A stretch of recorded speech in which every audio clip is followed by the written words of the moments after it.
Hello and welcome to another episode of the Satellite Racing Podcast, brought to you by Ellis Engineering, Maradness and Nemesis Lab. I'm your host Ryan Walker, and today I will be chatting with another Scotsman who's pretty famous for commentating in real life and also does the odd bit of sim racing commentating in the form of Peter MacKay. Looking forward to sitting down with him and seeing what he has to say, so let's get to it.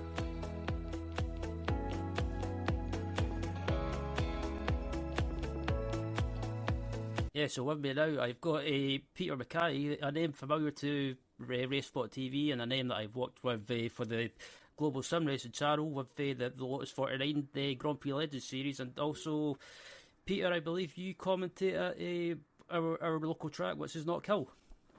I do indeed, yes. Thank you, Ryan. Thank you for inviting me onto the show. It's a delight to be here, and yes, I'm very lucky to work up at Knockhill, and we've got the first round of the motorcycle racing season this weekend as well at Knockhill. So very excited and ready to go for that. And I believe last weekend you were commentator up at Knockhill on the I can't remember the name of the series, so I'll apologise if I get it wrong. But was it a modified championship or a modified car championship or something along those lines? That's right, yeah. I mean, last weekend at Knockhill, we had what was called the Best of Scottish weekend. So it's combining the two main Scottish racing clubs together. Of course, in Scotland, we've got one permanent circuit, one centre of motorsport, if you like, and Knockhill do an incredible job to support motor racing in Scotland. But we had the Scottish Motor Racing Club and the Knockhill Motorsports Club both together on the same bill for the weekend. So we had a huge plethora of action from the Scottish Legends Cars Championship, Scottish Mod Sports, the Superlap Scotland Time Attack Championship, as well, Scottish Minis, Scottish Fiesta, Scottish Citroen C1s as well, which is a lot of fun. So yeah, it was a really busy weekend, and also it was a weekend where members of the armed forces and the NHS get free admission as well. So it's a weekend where the circuit gives back to the local community as well, and it really helps with the atmosphere of the event. So yeah, it was great to get the microphones dusted back off and fire up the Knockhill FM tower once again. It was great. Absolutely, and I was going to ask you how did you get involved in sim racing commentary as well, but I'll dive into that in a little bit. But how did your involvement with Knockhill and the calling races at Knockhill come about? Was it just because I believe before that, again, correct me if I'm wrong, you used to work for White and Mackay, I believe. No, I wish. I wish a lot. I did used to work in the whiskey trade. You're correct there. I did used to work in the whiskey trade, and my second name is Mackay, so I often had that bit of common misconception. But yes, absolutely, I worked in the whiskey trade from leaving school. But I'd always wanted to be a motor racing commentator, and when the kind of opportunity or the circumstances, I should say, changed in the way that I could do that, I actually wrote an old-fashioned letter to Gillian Shedden, who's the circuit boss, and I wrote a letter to her saying, hello, I'm who I was and what I wanted to do, how I wanted to try and be a commentator, and my kind of hook line was, because obviously I didn't have any experience whatsoever at that stage. My hook line was that I did a lot of public speaking in my job in the whiskey trade. I travelled all over the world as a salesperson, but a big part of what I did was attending promotional events where I was the speaker. So you were doing a lot of public speaking, and I feel that's given me a good grounding for starting in commentary. But I sent that letter away, and within a few weeks I got a call from Stuart Gray, who's one of the other circuit directors, and also Duncan Vincent, who's been at Knockhill for many, many years and is a very, very good commentator as well. And they invited me in for a meeting, and they said, "Oh, we're delighted to have you on board, etc." And then a global pandemic hit.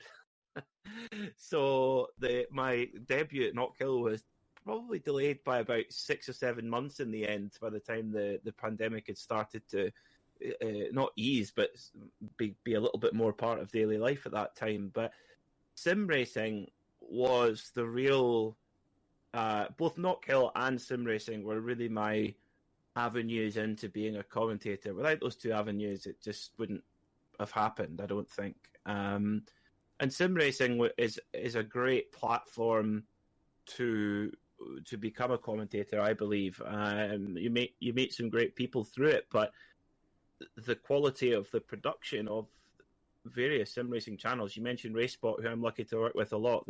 What they do is incredible from a production standpoint, and whenever I show people what they do, people can't believe that it's based upon a simulator or a video game in their eyes. They go, "Is this real?"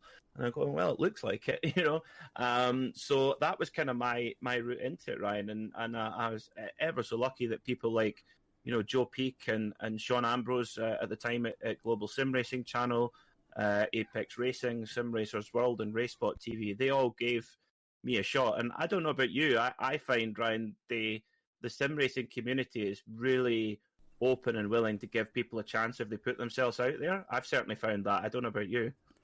Yeah, my journey to...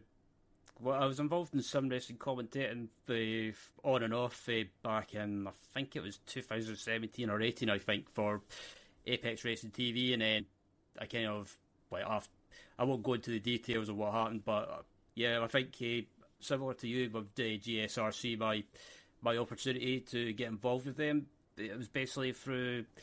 It's not like yourself writing a letter with real life commentating, but I just said, basically it was Sean Ambrose that said to me, we heard what happened with your previous, I guess, company that you're involved with, but basically we're always looking for people, and just send Joe a message, and I sent Joe a message explaining that the GSRC were looking for people, and basically, like we're doing now, jumped on Discord, had a chat, kind of just asking what do I want out of it, or why do I want to get involved. And I said, I've always enjoyed calling a hobby that I enjoy, and one thing led to another, and got involved with GSRC. They done some pit reporting just to kind of ease myself into it, and from then on just got involved, and always had good fun. And it was similar to the RaceSpot as well, especially the Monday night Skippy League that the RaceSpot used to broadcast, but they don't anymore. Yeah, basically got an opportunity to call the series along with Linus Brostrom, who was another commentator involved in calling the races. Got a call from I was actually on my way back from a hospital. Actually, it's a funny story. Will Vincent sent me phoned me at the time and said, how do you fancy the opportunity to call the UKRI Monday Night Skippies League? And I was like, hell yeah, I'm in there. So I'll definitely take the opportunity. Oh, good for you. Yeah, I think that's the one thing I would, if anyone listening who's thinking about getting into it, there's no harm in asking. Now we're of course that we are double Scotch, Ryan. We are one half each a double Scotch. Have you ever heard the saying "Shy bairns didn't get sweets"? I have actually, yeah. But it's very true. It basically means you don't ask, you don't get, basically, and I would say that's all it is. There's no magical moment of someone picking up the phone to you. It usually involves effort from your own side before anything actually starts to happen. So that's what I would say is it sounds like it's very similar for you as it was for me. Yeah, absolutely, and it's one of those things. It's another phrase that I live by as well. But it sounds a bit cheesy, but it's one I always like to live by. It's one of those. It's if you don't ask, you don't get sort of thing. Yeah. So it's kind of just also put myself out there and just kind of picking up as many commentary gigs, sim racing wise. I've actually found seems to work because I think as well. I don't know if you've heard of them, Peter. The VCO. Yes, absolutely. I got the opportunity to, I think it was last year or earlier this year, I can't remember when, I got the opportunity to call some of the races for a big series that they were broadcasting on a set of Corsa Competizione. So yeah, I was surprised when I got that opportunity, but I was like, wow, it definitely shows that if you put yourself out there and get your name around, it definitely opens some doors. So anyone that's kind of in that frame of mind that maybe they're doubting themselves, or am I good enough, or will I ever get an opportunity, never ever give up. No, totally agree with you. I totally agree with you. And talking about commentary as well. I had a quick look on, but probably a shameless plug, but I looked on the Radio Le Mans website, and I think you were talking about Radio Le Mans or Radio Show Limited. I think your first opportunity to call races with them was back in 2020? No, that's a good question. I think it was... Or was it 2021? I think it was 2021, yes. For the Nürburgring 24-hour, just straight in at the deep end, and that was a remarkable experience. It was all done remotely at the time because this was still a time where international travel was challenging, and also COVID was still maybe not as big as it was in 2020, but there was still it was still around. There was still restrictions in place. So, and I think if you wanted to go over to Le Mans at the time, you had to pay, or if you did go over, you had to quarantine for 2 weeks. Still, I believe.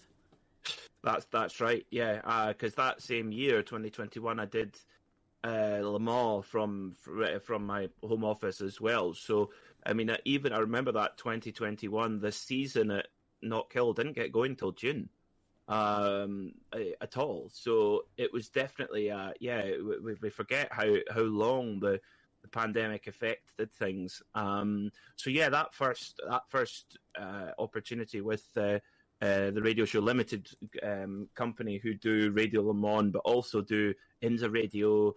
They do all the commentary for the Nürburgring for English language and all for the Creventic series. So they have a wide portfolio of clients that they work with.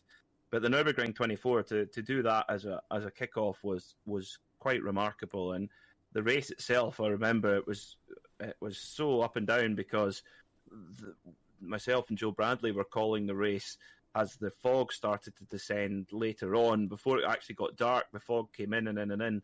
And the race eventually got red flagged, and it was red flagged through the night. So we ended up having kind of 3 or 4 hour sprint to the flag, and Manti Racing ended up winning with Kevin Estra taking it to the flag, and it was quite an emotional experience. I'll be honest. That last lap,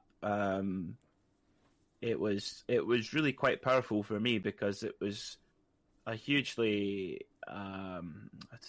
significant thing to be asked to go and do within a year of starting commentary. So I was proud of that, and I'm lucky to say I'm going to be back there next month, and this time on site. So and I've never been to the Nürburgring before, so I'm hugely excited about that, and always kind of grateful for that opportunity too. And that opportunity in 2021 to call the race, I think it was 2021 the year that it was Estra, or I'm not good at pronouncing names, but Kevin Estre pretty much, Matteo Piroli and Michael Christensen, I think it won it, and I think Lars Kern was meant to be part of the lineup, but I think he ended up dropping out due to illness. No, he actually just didn't run in the car, and that was due to it was due to the lack of running because the race was shortened. I think it ended up only being about 8 or 9 hours instead of the scheduled 24. And in that kind of dogfight sprint to the end, they elected to put in Christensen and Estra, and that proved to be the right call. And that's and I have no doubt about it. If the race had been 24 hours and Lars had been part of the lineup, he wouldn't have held them back. No doubt about it. They would have won the race anyway. But it was just the way, because Lars' scheduled stints were basically when the red flags were.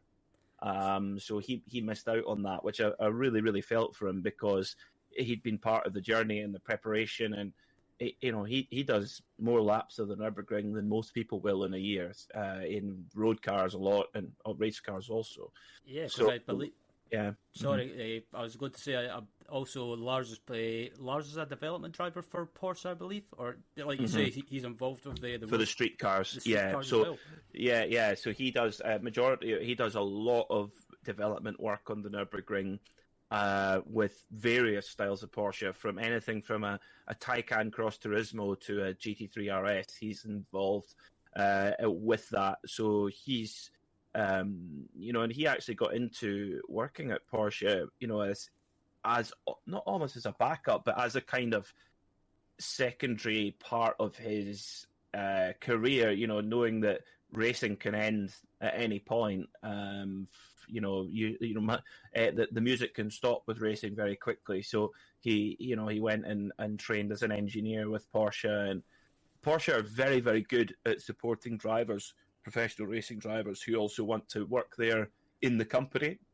And there's been you look as far back as Jürgen Barth in the 60s, did his apprenticeship there after going there, following his father there. And also, you've got Mark Liebert, who works for them as an engineer. Mark Liebert is the best modern example, absolutely, yeah, absolutely. And, it's a very unique company in that sense, how they'll support drivers like that, yeah. I mean, I think another example, I don't know if he's still active as a driver or not, but I believe Jörg Bergmeister is involved as a driver ambassador, I believe. That's right, yeah, and he was hugely involved in the development of the latest GT3 RS, and some of the stories he's told me about the development of that car and what it's capable of, bearing in mind it's a street-legal car with number plates, and on road tyres, it can carry the same corner speed as a 992 Cup car on slicks. Wow. That's amazing. It's remarkable. It is remarkable. So that's a car that you can drive on the road. It shows you what's possible with that kind of with that level of development. But Jörg was heavily involved in it, and he said it gives very similar sensations to an RSR of less than 10 years ago, which is just mind-boggling. So yeah, Jörg is, he said, honestly, I've had two dream jobs. If I was to say I had two dream jobs in my life, one was to be a professional racing driver, manage that, and the second was to be a Porsche engineer. And he says, I've had the two best jobs I could ever dream of. So he's very happy as Jörg. Absolutely. And yeah, there's been so many people who have raced for Porsche in the past, and they're still involved with Porsche in one way or another. I mean, Mark Webber, for example, I think when was it he retired? Was it after 2018 or not 2017? Sorry. Good question. I think was it at the end of the 919 program, which would have been 2017. Because he's still involved doing. I can't remember what he does exactly, but I think he's done some like passenger rides, and not at the Nürburgring, but maybe just like car shows or passenger rides or like PR stuff as well. But I can't remember what he does exactly. But yeah, he's still involved in one way or another. But yeah, basically moving on for a brief time from the real life racing. How you were talking about sim racing as well? How did your involvement or journey start with that? Say racing, commentating, or maybe even both? How did that come about? Well, I would say my driving on the sim is purely for fun. I'm nowhere near on your level, Ryan, at all. But I do enjoy it. I do enjoy it. I do really enjoy it. At the moment, we're in the middle of moving house, and so my rig is actually packed off to somebody else's. Is packed off to a friend's house at the moment, and I'm really missing being on iRacing actually. So occasionally I've nipped over to his flat to have a go on. It's plugged into my Xbox at the moment, so I'm missing that. But commentary wise, yeah, it was the people we all mentioned, GSRC with Joe and Sean, RaceSpot with Hugo and all the team there. Sim Racers World, which sadly isn't around anymore. Ian Roots, who had that company, decided to stop. But that was really my very, very first one, was the Porsche Club of Great Britain, which I still commentate on to this day. But that was my very, very first commentary gig, if you like, and Sim Racers World were the broadcaster for that, and that's how I got involved with it. And it was through a contact from the whiskey industry, who was on the board of the Porsche Club of Great Britain, and he put me in touch with the person responsible. So that was kind of, it was just all about trying to find where the opportunities were, trying to find out who the person to speak to was, and chase that down. And I think that was where my grounding in sales in whiskey, a big part of my job, especially in the UK, was identifying where the potential customers are, who is the relevant person you need to speak to at that organisation, and chase it down until they either until they give in and say yes, or they say no. But often I was able to wear them down to get them to say yes. Eventually, I'm quite persistent like that. So it's kind of, it's maybe a bit of a silly analogy for me, but I guess it's kind of, I guess you could say you backed them into a corner. In a way, yes. Yeah. In a way I did, yeah. But yeah, you talk about obviously doing like public speaking. Do you find, even though you're not like speaking to drivers or interviewing drivers in public, do you find that transfers over to like sim racing commentary in a way?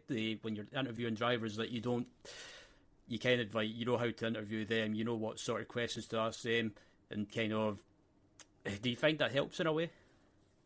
No question about it. I think the one thing that's been really helpful for preparing for the interviewing side, because I do stage end reporting with the European Rally Championship, and that's really important in terms of like the asking the right questions at the right time. I mean, we're so lucky now that the era that we live in, where there's so many brilliant motorsport podcasts out there, where you can learn so much about people, but also learn how to do interviews well, and maybe see how to do them not so well. And that's been part of my preparation as well. I think from a public speaking point of view, a lot of what I did in the whiskey industry was I'd be standing up in front of a crowd of people.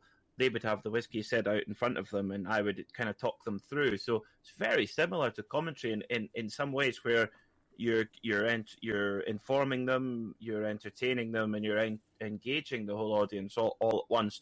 But it's very one directional. It's a one way street of communication, where you're speaking, and occasionally there's interaction coming back, but most of the time you're standing up and doing a speech, and that's it. Commentary's not that different, but of course an interview is very much a two-way communication. So I would say actually just observing how others do it has been the best preparation for that, I guess, in terms of interviewing. That's certainly what I found helpful anyway. Yeah, you were talking about talking people through, or viewers through the race. For example, I've noticed a few times, excuse me, on a broadcast, especially say an endurance broadcast, or I was going to say endurance broadcast. You explain through like what each class is, or basically like different color codes for the classes, like say orange for AM or green for pro or whatever. For example, that's what I've always found fascinating. You talk about observing. That's what I do as well. I normally listen to during an endurance broadcast, from whoever's calling it, just kind of observe and take notes and try and use that for myself to maybe not copy them, but try different things. Try it on a broadcast. They maybe see if something works, see if it doesn't work, and just kind of use it as practice in a way.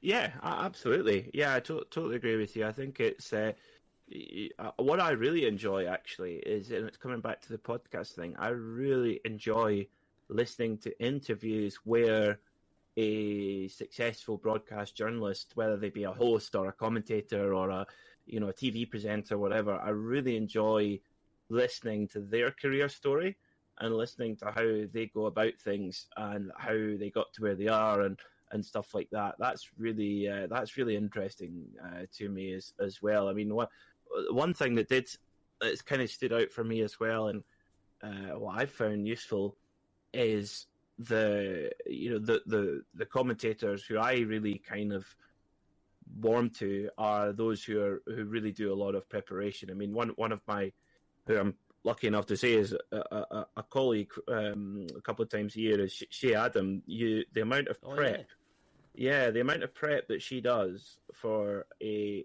race is amazing, and I've tried to use that as a benchmark and a gold standard for myself, of going, if I can do the same level of detail in preparation as Shea does, I know I can go into a broadcast feeling confident and feeling comfortable that I'm prepared for it and I'm ready for it. And that was I think that's a lesson that I heard from her, and she did a really good interview on another podcast a couple of a good few years ago now, and remember listening to her story because her father Bill Adam was a very, very good racing driver.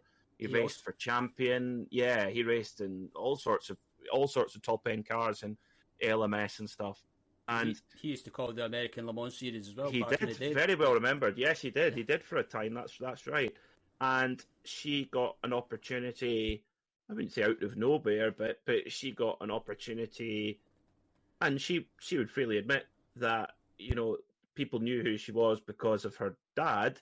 But she said, that might have got me kind of in the door, but I made damn sure. She said, I made damn sure that I was more prepared than anyone, and I had my knowledge absolutely nailed down better than anyone. And of course, she's had to break through that kind of barrier as a female in the sport as well, where I think they're maybe under more of a microscope from a knowledge perspective. So if your knowledge is bad, you're going to get found out more easily, I think. But if your knowledge is good, then you're actually going to get, I would say, an extra boost. So I think the preparation, that standard that she holds herself to, I try to hold myself to the same, and that's certainly been I would say the biggest help is just to just prepare all the time. Yeah, I've noticed that with it's not really real life broadcast, but I've noticed that in sim racing whenever I've put in preparation as well. Say taking notes for say from a previous race, like results, and basically kind of write down some highlights from a previous round or things to look out for in a race. It's something. Although I'm not commentating on races at Le Mans, but it's something I've done in the past. I'll write down basically teams to look out for or things to watch out for at Le Mans, for example. For example, reliability could be the key, or keeping out the pits or basically not losing time and trying to maybe stay out of the pits as much as possible. Because if you're in the pits for about, for example, 2 or 3 minutes, and say if you've got maybe a 2 or 3 lap lead, that can just be just basically evaporate in an instinct. So basically, it's kind of writing down highlights, things to look out for. It just I always. Me, like yourself, I like to be prepared as much as possible. Yeah, me too. I think it's the most important advice you could give to any commentators. It's always a worry when someone who you've not worked with before comes into the box and you're about to start, you're about to go live, and they go, "If you don't have an entry list by any chance, do you?" That's not a good start. If you get anyone listening who's going into maybe their first broadcast or something like that, don't go in unprepared, because you will get found out big time. Yeah, I've had that in the past as well on broadcasts, and people turn up 5 minutes before, and they'll say, it's like, so what's is there any information for the series, how many laps is this race, or how long are the pit? When do you have to make a pit stop, or does this race have a pit stop? And I'm like, oh my god, it's kind of maybe I'm a bit OCD with being prepared, but I prefer to be like that way rather than just jump in basically trying to wing it. But yeah, you look at. I know you said that you've commentated on the NLS or Nürburgring Landstrecke series, or basically NLS. I've probably butchered the full name, but oh well. So you've commentated on some races in that series, and obviously you said that you're commentating on the race this year for the Nürburgring 24 next month. And again, I guess did that opportunity come through RSL, or is it just basically through your opportunity column Le Mans? Did they, I guess, someone like John Hindhaugh, did they keep your name in mind, or did they come up to you and ask, how do you fancy joining the team to call more races? Because I believe also as well, you called the Daytona 24 in person this year was that the first time? That is actually the second time I've done it in person. Time. Yeah. I mean, I'm in, John and his wife Eve, who own and run RSL, have been very good to me. I've always been very I would say, persistent, and always in regular dialogue with Eve, particularly, who does a lot of running the business day to day, as John does too. But John's, of course, is the on-air voice, if you like. So a huge amount of work goes on behind the scenes on Eve's side, particularly. So yeah, always keeping in contact with them and seeing where there might be an opportunity or how I can assist.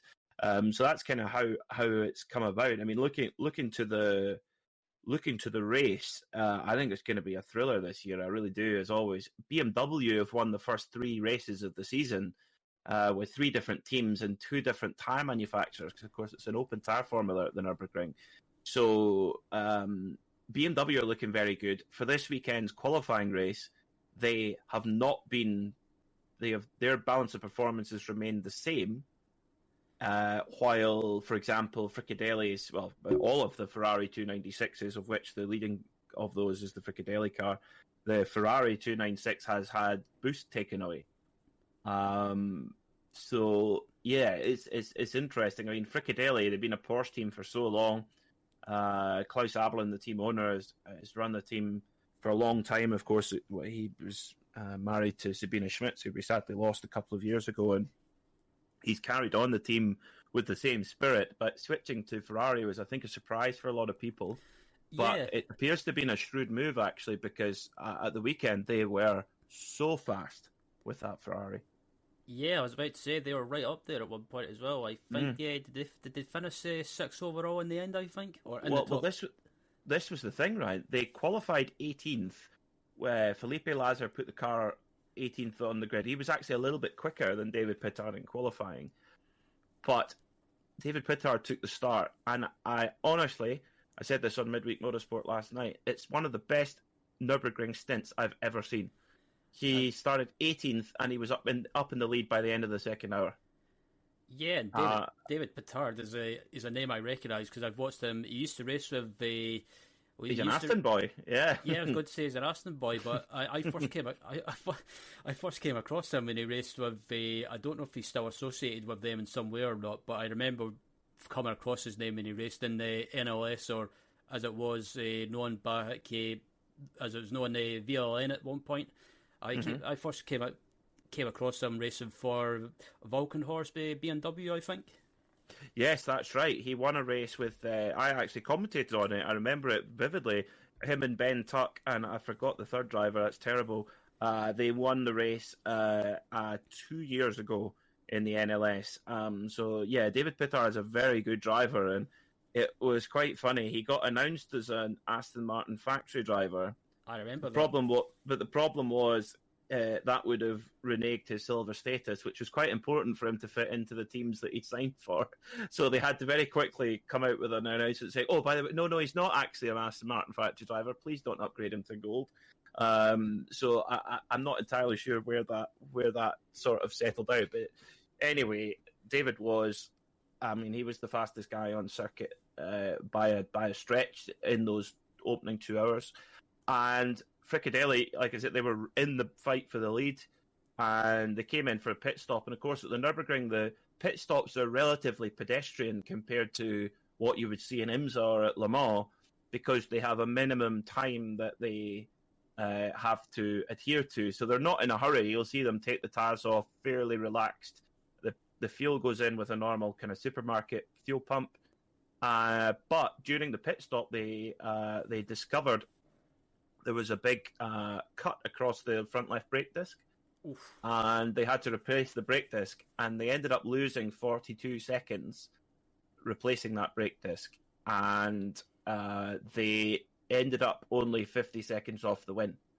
So they were right in the fight for the win, where Fricadelli Ferrari, and that might be why the Ferrari 296 has been hit with a reduction in its balance of performance. Maybe they feel like the car's too quick. I don't know. I think you just got to look at the results. BMW have won 3 from 3, and yeah, all the BMWs, whether they're on a Yokohama tire or a Michelin tire, they're up the front. So yeah, we'll see what happens this weekend at the 24-hour qualifying race. But I think I'm so pleased for. You can't help but pull for Fricadelli. I'm completely impartial, but everybody I think has a soft spot for them because of the way they go racing. Klaus is a very successful businessman, and the amount of drivers that he supports by way of funding a car for them to drive in is admirable, very admirable. And that says a lot about him. Yeah, I've always had I'm similar to you. I've always had a soft spot for Fricadelli because they, especially, and it brings me on to a point actually that a question I wanted to ask as well. I've always had a soft spot for them. They've always been right up there when they raced the Porsche. And was it a bit of a shock when, like you say, it was a bit of a shock when they moved to the Ferrari from Porsche? Was there any, or do you have an idea why they switched from the Porsche to the Ferrari, or was it just did they fancy a change? It's a very good question, Ryan. They'd run the Porsche 911 GT3R up to the end of 2021, and they got very unlucky in the Nürburgring 24-hour that year. They'd had to be honest, a string of very bad luck. One of my favourite documentaries, and for me, it's so much better than Drive to Survive, is the Porsche Endurance documentary. Oh yes, that's the one with the. Sorry, go ahead. It was Le Mans and Nürburgring back to back in 2019, I think it was.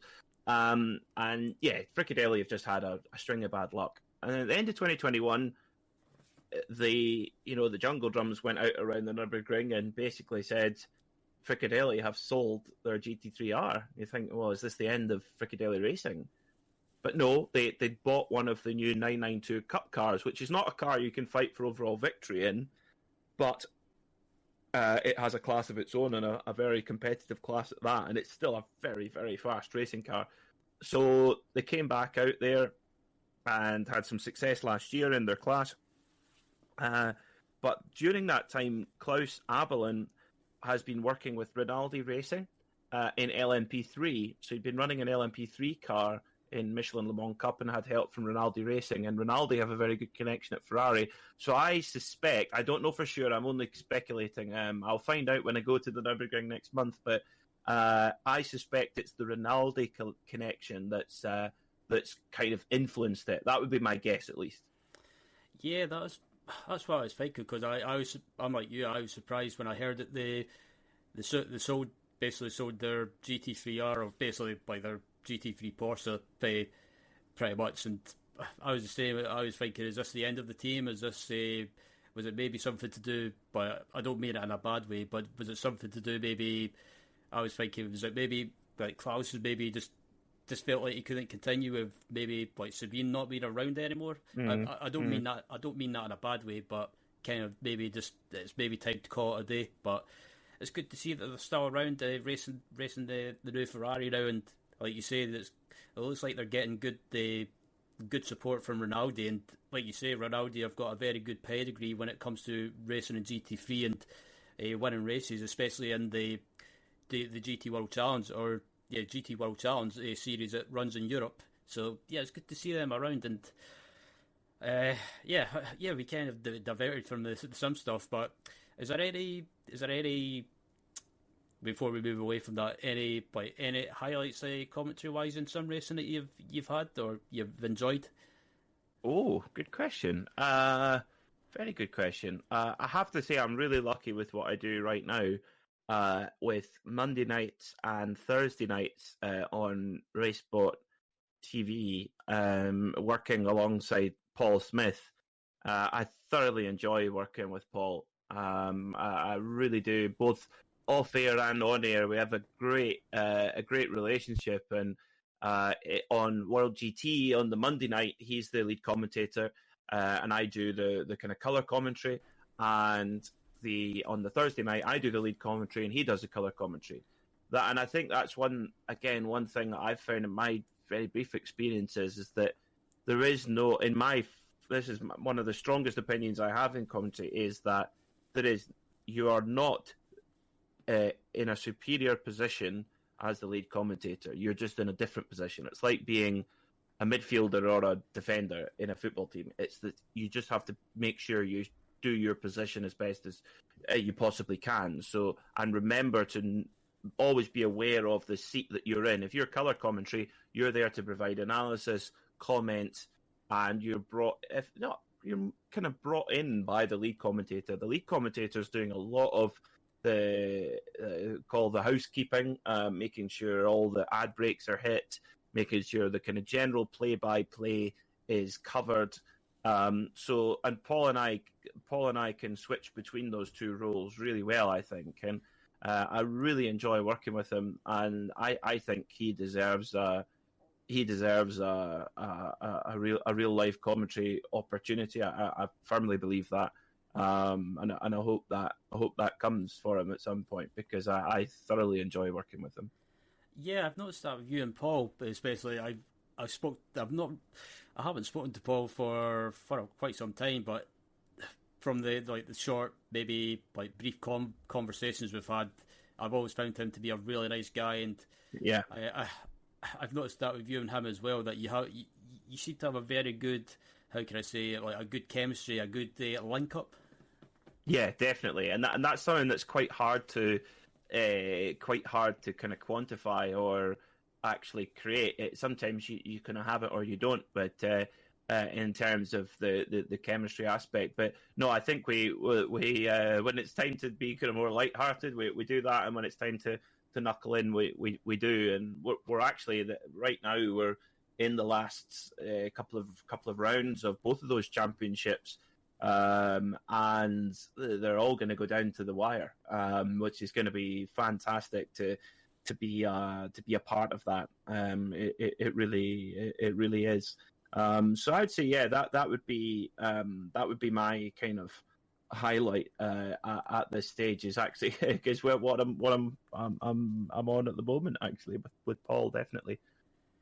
And also as well, before we move on, the rest of the year, how is it looking for Peter MacKay in the sim racing, the commentary world, and also real life racing world? Is there any plans coming up, or any opportunities coming up? Well, sim racing, I would imagine the amazing run of iRacing special events that we have now, and of course RaceBot TV are involved with all of those in one way or another. So I really enjoy doing those. So those will be a part of it. Nürburgring 20, and then in the real life side, we've got the Nürburgring 24-hour, amongst a few other things. And then, of course, we've got the full season of the European Rally Championship as well, doing the stage end reporting there, which is a huge privilege. It's so much fun to be there with the microphone at the end of the stage, live on TV, and asking the drivers questions in the very heat of the moment. And sometimes they can be in utter joy or they can be in utter despair, depending on how that stage has gone or how the rally has gone. And I've been so lucky to be at the end of the rallies at the final stage to congratulate the winner or to commiserate the driver who's maybe had it fall apart on the last stage. I mean, that happened at the last rally I was at in Fafa. So that's what's ahead on that side. And then I'm actually going out to the Rennsport reunion in California at the end of September. Is that is that Laguna Seca, if I'm correct? Laguna Seca, yeah. So the plan is I mean, I've booked to go because I thought I'm going regardless, one way or another. I'm got to be there because there hasn't been a Rennsport for 5 years, and it's hugely important. But the plan is to reveal my my book on the Porsche RS Spider at that event. That's the plan, and we're in the kind of the latter stages of signing that off at the moment.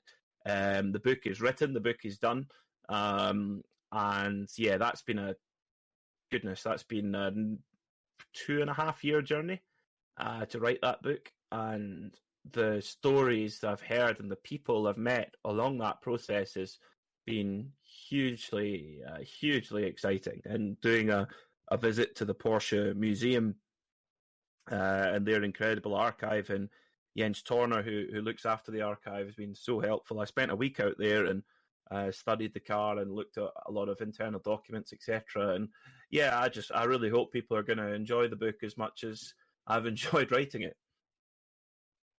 Hey, and you talk about visiting Porsche as well. I don't know if you have or not, or if it's a dream to do. But have you ever excuse me? Have you ever visited the Porsche factory or Porsche test track in the what is it, Weissach? Well, Weissach, not many people get into Weissach. I mean, I'll give you an example. John Hindhoff, who I work with at RSL, he's commentated on, well, IMSA, of course, as we know today, was in its current guise was founded by a merge of the American Le Mans Series and Grand Am. Well, he's been commentating on American Le Mans Series since it began in 1998, and he's been commentating at Le Mans for over 30 years as well. And he's known as a big Porsche fan. He's got he's got 3 of them at home, and he's never been allowed in Weissach. So Weissach is seriously guarded. And when you speak to the drivers who've had the privilege of being in there, the stories are amazing. So to answer your question, I've never been in the Porsche in the factory itself. However, as part of my research for my book on the RS Spider, Porsche, there were only ever 17 RS Spiders ever built. That was it. And most of them were factory cars run by Penske, and a very small number of the private cars as well. And most of the cars are still retained by Porsche. And I was very kindly taken to see them in their private storage where they're kept. And the private storage building where these cars are and the cars around them is something I'll never forget. I'll never forget. I mean, do you remember the LMP 2000 Porsche? I think I've heard of it. If I saw a picture, I recognise it. You'd recognise it. Well, it never raced. It was basically. Was that the one that was built? It was meant to be built for 2000, and then Porsche pulled out. That's exactly it. Yeah. So I remember after the.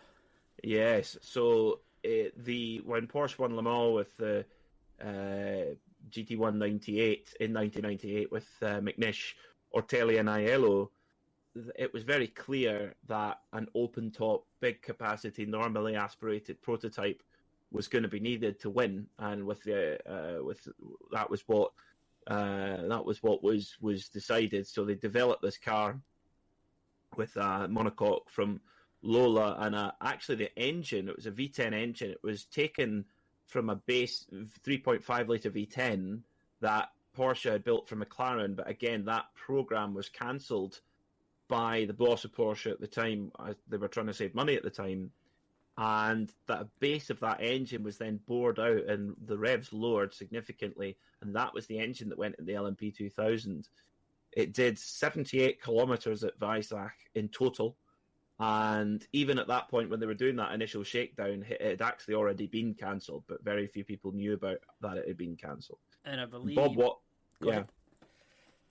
Bob Wallach and Alan McNish drove it, and sadly Bob Wallach passed away not long after that. So Alan McNish is the only guy alive who's driven it in proper anger, and I had the immense privilege of sitting down with him for the book and talk about it. And of course, there's only one of them, and that a lot of its framework and its engine was taken into the Carrera GT road car. That's why the Carrera GT road car sounds the way it does, is because it's a lot of Le Mans car DNA underneath there. And yeah, that was sitting next to the RS Spiders, and it was under a cover. And I remember saying to my host, I noticed the shape. I said, "Is that what I think it is?"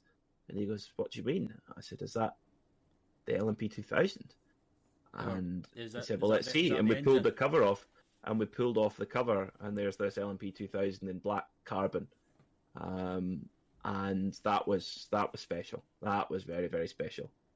And you mentioned that the LMP2 cars that Penske ran were pretty much factory ran, or basically factory. Oh yeah, they were factory cars. Oh factory car, or basically factory programs. I believe did one of the when Penske, I can't remember if they pulled out from or basically when they stopped that program, but I believe one of the cars won Le Mans in 2008 with was it Van Merk? I'm probably butchering his name, but the Van Merkstein Motorsport. Van Merkstein, yes. So there was basically the factory Penske program was targeted at the American Le Mans series. So basically, at that time, and I'll say this what every author said, it's all in the book. They basically Porsche Motorsport, as they came into the mid part of the mid part of the first decade of this millennium, so sort of 2004-ish, the Carrera GT had been finished, it had been delivered to market, but Porsche Motorsport was nearly dead at this point. It's incredible to think that now, when you think 10 years later they had an LMP1 car racing. But at 2004, they had a lot of people leave after the LMP 2000 was cancelled. I mean, Alan McNish was a Porsche works driver, and he left to go to Audi. So they lost Alan McNish. If they'd kept the LMP 2000, Alan McNish could have spent his whole career at Porsche. It was a real turning point, and a lot of the top people had left, but a few hung on, and that's why the Carrera GT road car is as good as it is, because it was basically frustrated Porsche Motorsport engineers with nothing else to do. So yeah, the LMP2, basically the top guys at Porsche at the time got together and they kept doing proposal after proposal after proposal, and the board kept rejecting things. And Mr. Durheimer, who was head of development and racing at the time, just got more and more frustrated. And Hartmut Christen, who was the motorsport boss, came to him and said, well, we need to restructure the way that our whole motorsport department is. So they did a big restructure, and they sat down and they looked at the regulations and what they could do, and they figured out that they could do an LMP2 car that was, again, much cheaper, and it could be run by a customer team, because actually, technically, factory teams were not allowed in LMP2. And Dr. Wiedeking, the boss at Porsche at the time, had said, I am not paying for a race department to go from race to race. I'm not paying for a race department to sit in an airplane. It has to be with a partner team. So they came up with this LMP2 and the circuits that the American Le Mans Series raced on the time. A lot of street circuits, a lot of tight circuits. So they thought an LMP2 car could potentially win overall with the way the rules are at the moment.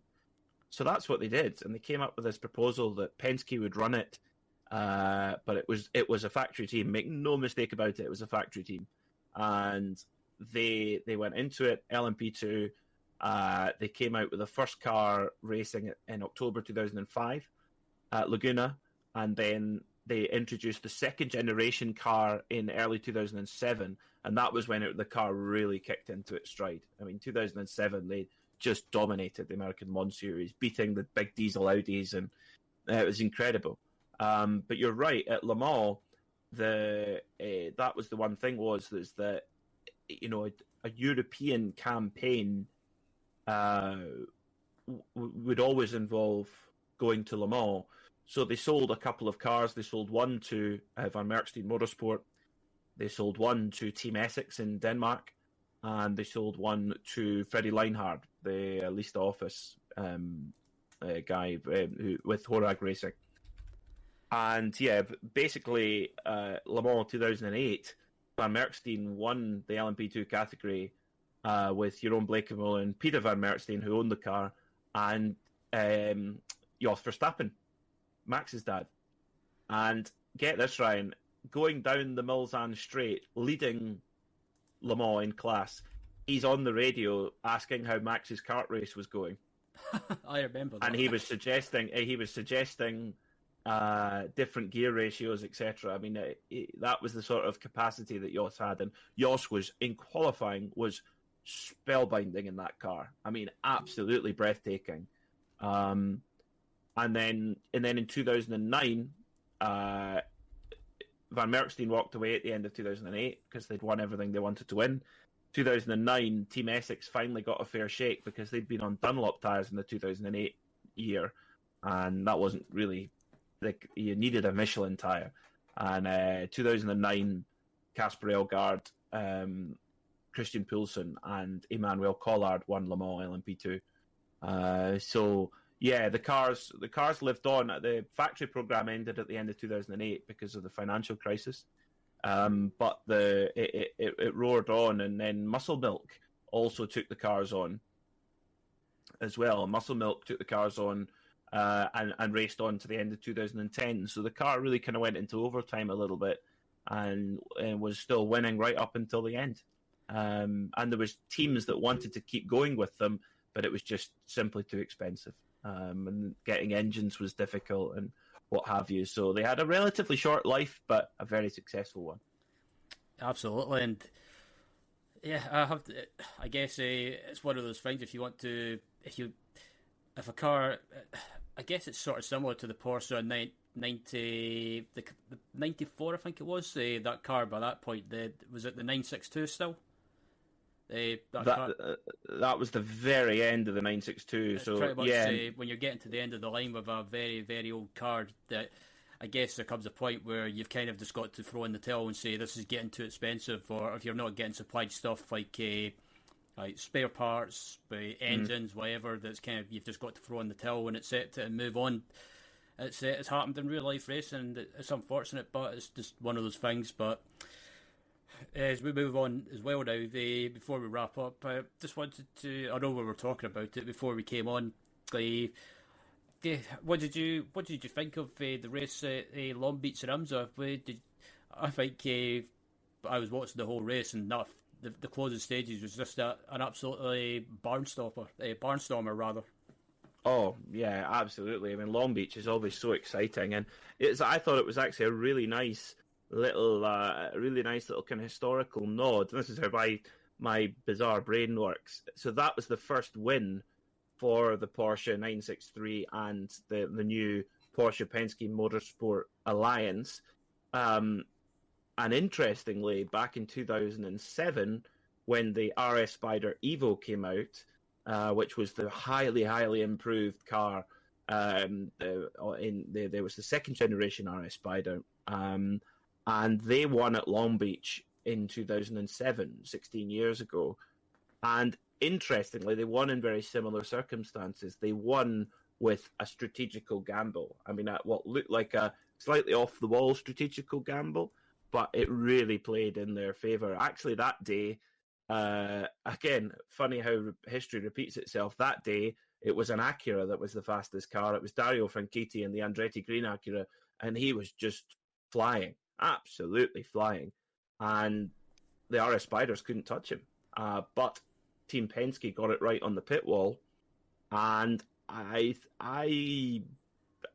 believe that was a very similar story this time around, where Acura had the quicker car,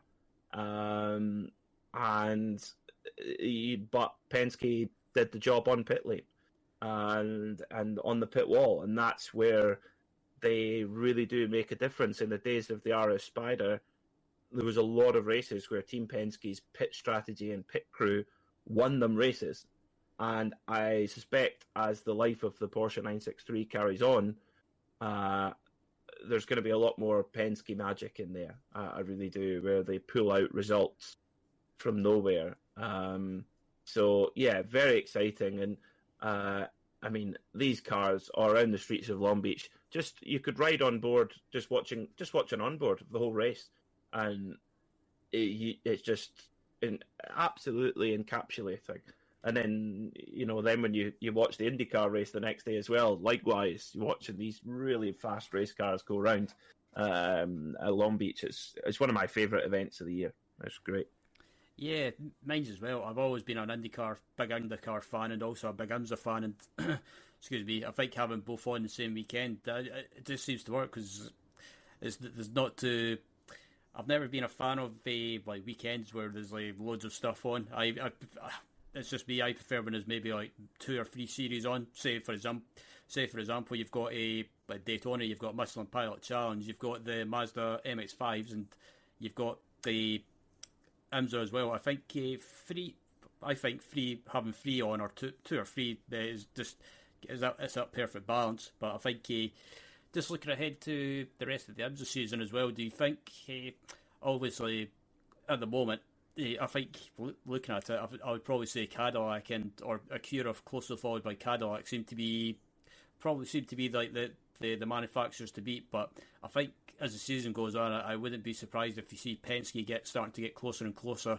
And I think taking that win at IMSA will probably just give them that extra motivation to take more wins this season. It's going to be remarkably competitive throughout the year. I think that's very clear. Acura look really strong, and it appears to me that they have built a car that is laser focused towards winning in North America. Whereas you look at the 963, you look at the Porsche, that's a car that's got a win on both sides of the Atlantic.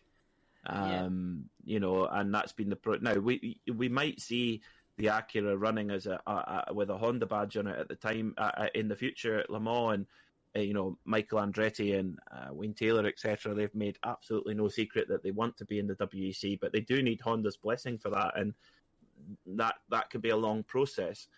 So if you look at particularly at the front of the Acura, it's got much more aggressive aero on the front of it. It's a lot more fussy car aero-wise. Again, much like the Acura LMP2 cars of the late 2000s.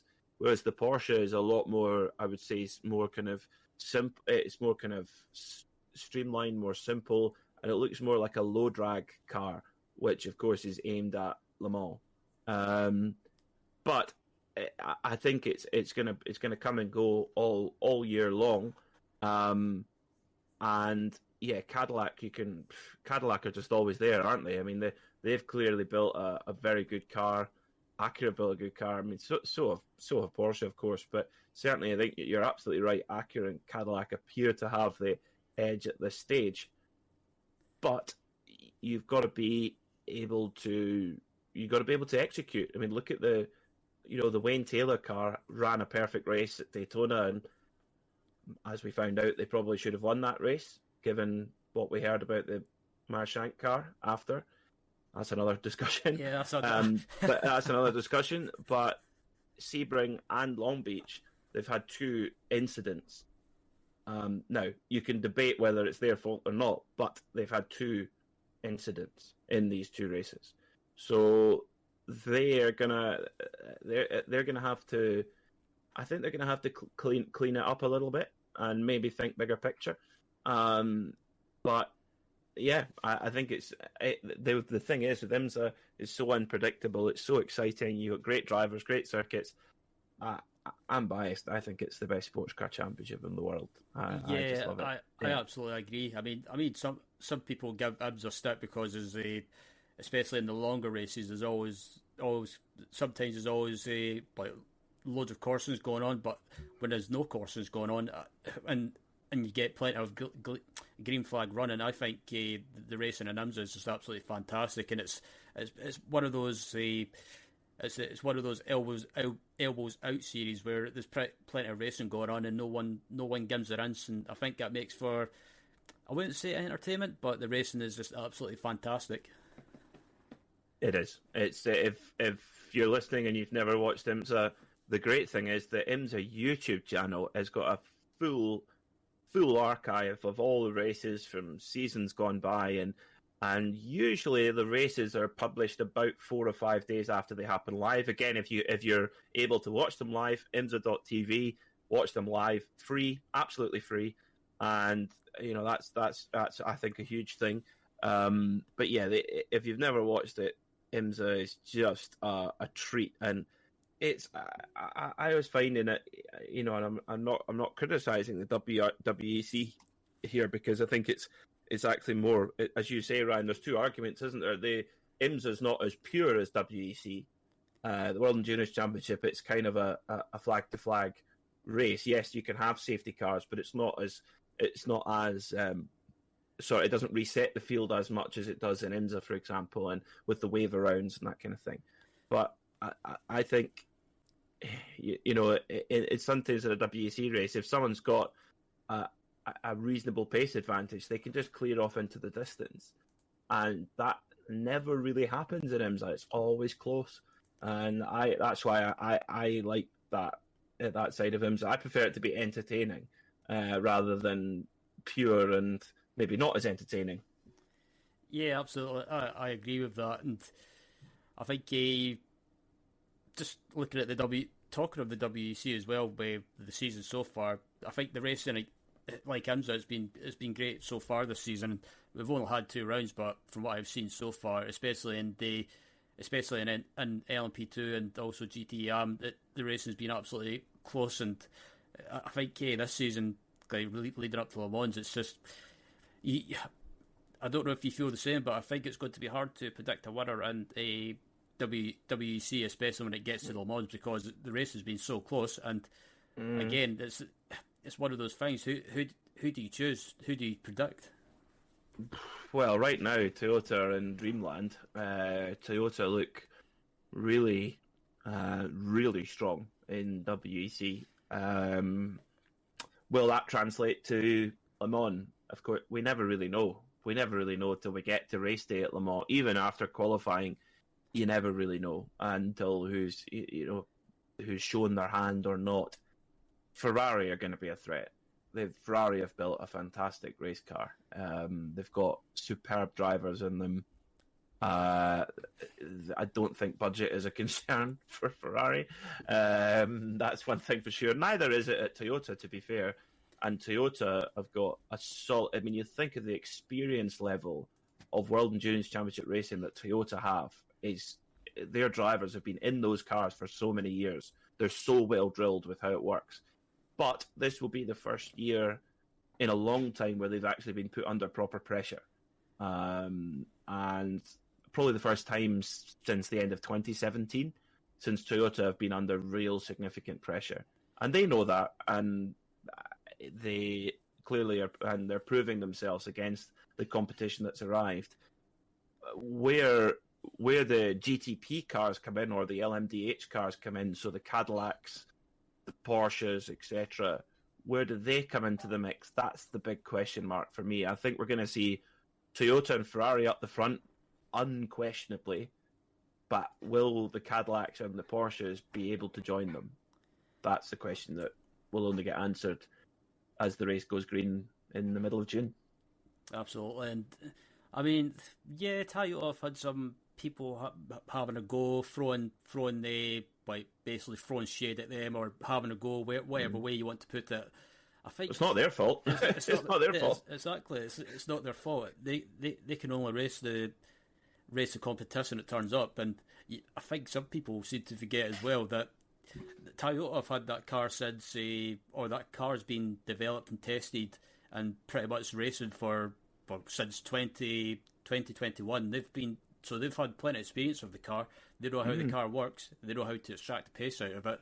But I think if people were expecting Ferrari, Porsche, Cadillac, even Peugeot, whatever way you want to look at Peugeot, expecting them to turn up and basically challenge the Toyota straight away, I think those manufacturers maybe just...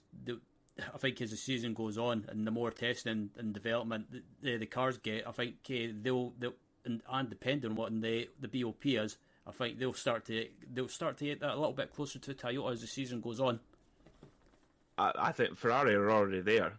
They're definitely there. Ferrari showed their pace in qualifying at Sebring by qualifying it on pole, and I think they're now keeping their cards close to their chest.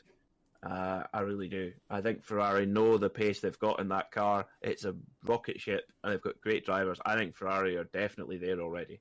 I really do. On a different, I totally agree with everything you say about Toyota. I think they're an amazing operation. I think they deserve more credit for the loyalty they've shown to the championship. Because to be quite frank, if they would have been quite within their rights to walk away along with Audi and Porsche as they walked away, because Toyota have been more or less uncontested for many years now. And if they'd walked away, LMP1 or a top sports car category at Le Mans would have died. It would have been LMP2's racing for overall. And I think... and I can tell you, privateers are wonderful and they are needed. However, manufacturers are what makes the world go round financially. If you don't have manufacture, and any series will tell you this, particularly IMSA are very, very clear on it. Without manufacturer engagement and the spend that they bring, the sums do not add up. Simple as that. So if you don't have manufacturers, you're in trouble. So I think Toyota's loyalty to the championship and to that style of racing is hugely admirable. I really do, and they deserve any success that comes to them, because like you say, they've built a great car, they've got great drivers, and I think as well, Ryan, they've been so loyal to their drivers too. They haven't just chopped and changed and gone for the next flavour of the month. They've been really loyal to the guys in the car. I mean, yeah. I was going to bring on to another point as well. But look at the lineup in both cars. It's pretty much been the same for God knows how long, apart from one change, which was Kazuki Nakajima stepping away from driving duties to be one of the team principals, I think. That's right. Yeah, I mean, and he, like you say, effectively he decided to stop. He wasn't, as far as I'm aware, he wasn't pushed. He was maybe suggested to him. I don't know, but he went out on the top. He was never a weak link in the car. Quite the opposite, actually. He was one of the best in the team, and he decided to stop by the looks of things on his own terms. So that's all you can ask for, I think, as a driver, to make that decision yourself. So yeah, I think Toyota, they're always going to be one of the teams to beat, but do not ever underestimate Ferrari. I think Ferrari are in a very strong position right now. Yeah, I think so as well. I think once Ferrari sorts out maybe some niggles of the car, I mean, that Portimao, I think it was I can't remember what car it was. One of them was having issues with brake problems, with fading brakes towards the end of the race at Portimao, and I think once they get those little nickels out, I think they'll definitely be the main team that challenges Toyota, I think. But I think that challenge, I've just got a sneaky feeling that challenge could come at Le Mans. I've just got a feeling that the Ferraris maybe just hiding something under their sleeve. Agree. Totally agree. But I think Le Mans, it's 24 hours, anything can happen, and you never know. Toyota could be out there leading by maybe a lap or a minute, 2 minutes, whatever. And maybe something could happen to one of the cars, and Ferrari could be back in or right up there challenging. But yeah, it's a question that remains to be seen. Lastly, GTE, again, we were speaking about that, and we think, also you as well, especially Peter, you think it could be down to, or the two main teams, it could be up there challenging for victory. It could be the Corvette Racing and the Iron Dames. Yeah, I think Corvette Racing are going to be the team to beat. They are effectively a factory team in a customer category. Corvette Racing have been coming to Le Mans for 25 years and have always had a full factory team. This is the first year where they've really been mandated of the drivers that they can have. They have to have a bronze driver, a silver, and a gold or platinum. Whereas in the past they were in the pro category where they could bring all the pro drivers that they wished. However, machinery-wise, it's all things equal. But in a true factory team style, they've gone out and got the best bronze driver in the world, which is Ben Keating. They've gone out and got a very, very fast silver in Nico Veroni, who's got single-seater pedigree. And, we'll not get into driver gradings. That's a whole other podcast entirely. But anyway, he is a silver, and they've got him on board. And then Nicky Katzberg he's a platinum driver. For me, he was the most impressive driver at Le Mans in 2021. His pace was just metronomic and rapid. His rapid. Oh my goodness, he was amazing. He's a superb driver. And so they've got a very strong lineup, but they are being pushed hard by the Iron Dames team, who for many, many years have run with Ferrari, and they are due to run with Lamborghini next year. But this is a kind of interim year for them where their contract using the Ferrari is up, and then with Lamborghini. They couldn't exactly have an upcoming contract with Lamborghini and continue to race a Ferrari for obvious political reasons there. So they've ended up with a Porsche in GTE AM this year, and they love it. They absolutely love it. I was speaking to Rahel Fry briefly at Daytona, and they were having a difficult weekend in the Lamborghini GT3 car, the new version, and she seemed to. Rahel's always so upbeat and smiling, and she just seemed a bit fed up. But I said, "Oh, how's the Porsche GTE car?" I said, "How's the Porsche?" And she just sort of smiled at me and went, "Oh, the Porsche is amazing." She said it's so good. Spoke to Michelle Gatting a few weeks ago. She loves it. And then Sarah Bovey, I don't think you even need to ask her how she's enjoying it. She's driving the wheels off the GTM Porsche in qualifying. Sarah Bovey is one of those drivers that I don't know what it is. She's like a sports car version of Daniel Ricciardo. She's always smiling. She's always got a buzz about her. She does, and the thing is, and this is why the Iron Dames project is so good, because it's given drivers opportunities when everything's gone away. You know, Rahel's different. Rahel had a contract with Audi and had driven in DTM with Audi, and you know, had raced at Le Mans and raced at the Nürburgring and etc. And she had a very, very good reputation as an Audi customer racing driver. So and she was brought in as the kind of senior member of the team to kind of lead the team, and she's done that excellently. Michelle Gatting was fascinating. I had a chat interviewed her a couple of weeks ago, and she was really open and honest about her kind of career path and how she'd done very well in karting, and she was climbing up, and she did various one-make cups and actually got a limited program in Porsche Carrera Cup Germany and raced against some serious drivers there. But struggled just simply due to a lack of budget. Really struggled due to a lack of budget, and effectively she'd run out of budget, and racing was more or less over for her. There was no opportunities, there was no money, nothing, and she gets a phone call from the Iron Dames to come and test their Ferrari at Misano, and she went out and had the thing on the door handles in the wet, and she got the drive, and she's raced with them ever since.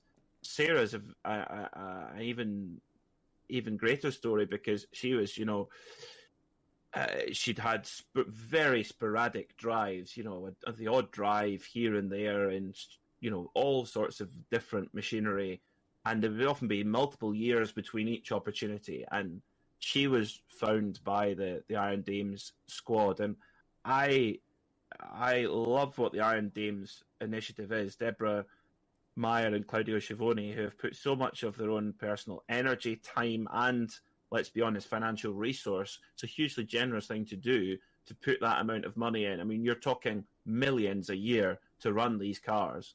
But what they've done is they've given female drivers the opportunity to go and prove themselves against the sports establishment, which happen to be male.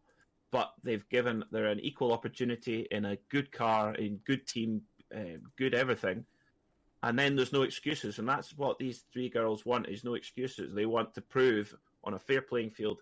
Winning, you know, for me, W Series gave girls an opportunity to get back out racing again. That's a positive thing. It doesn't do any harm. However, it doesn't prove enough. There's always going to be a question mark over that, saying, well, how would you get on in another championship that's for both male and female drivers, not just female drivers.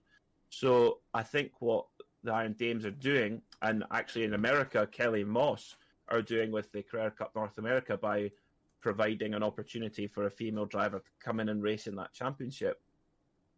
I think that's the way forward for growing female participation, is these types of programs where there is a platform there to shine against the best, against the established best, whether they happen to be male or female. So I think Sarah is right up there in terms of pace of all of her bronze driver colleagues. Likewise, Michelle is up there in terms of pace with her silver driver colleagues, and Rahel's in there as well with the top gold drivers. So if the Porsche runs well, if the Porsche has the speed, they can win Le Mans in June. I firmly believe they can. I think they would be in I would say Corvette are the favourite. Iron Dames are in there, and then take your pick from the rest. But they are definitely one of the cars that could do it. Absolutely, I agree with that. And don't forget with the Iron Dames as well, they won the 24 Hours of Spa in the gold class. So it just proves that it proves that they. Well, it proves that women deserve a place in motorsport. That's my opinion, anyway. Yeah, no, I totally agree. And again, Michelle was very honest about that particular experience as well, because she said they went to do a test. It was a open test for anyone entered in the race, so most of the teams were there. It was about a month before the race, and she said we were last. She said we were the slowest, and she said she said maybe I shouldn't tell you this, but we were in tears. She said we were like, we are going to get our ass kicked, and what on earth can we do? But they basically, and then when they came into practice again, they were way down the bottom of the timesheets, and these were her words that she said on we interviewed her for the Porsche Sport podcast recently, and she said when we went into the race, we said, okay, we can go as fast as we can go, but we are all going to be committed to having a trouble-free race. We're not going to have any stupid drive-through penalties for track limits. We're not going to do any silly penalties in the pit stops, track limits. We're going to run a flawless race. That is what we're doing. That's priority number one, and that's exactly what they did. And sure enough, all the other of their rivals fell by the wayside, and they won. And they got the job done. Now, Le Mans 24 hours, it's equal. It's a tough race, and if you get penalties and you catch the wrong safety car because you've delayed after a penalty, you're done. So the thing is, they go into Le Mans this year with a lot more front running pace than they did when they won their class at Spa last year. So they're going in a very strong position, and they've got the mindset to do it. And of course, the car is run by Proton Competition, who they know a thing or two about running a Porsche GTE car. Let's leave it like that. Yeah, and Proton Competition, they need no introduction because they've had plenty of success in the past, and especially with Christian Reed, who runs the team, a very experienced driver and team owner, and knows how to run a good team. And it was basically, I believe, ran the LMP2F at Daytona, where you especially, Peter, got to call it, and they took the one right at the line. Oh, that was incredible. Yeah, that was absolutely incredible. The battle right, they won by a whisker. And yeah, they shows that what they can do with any type of car. And of course, it's not long till they take delivery of their 963 prototype. So there's a new era of Proton Competition coming.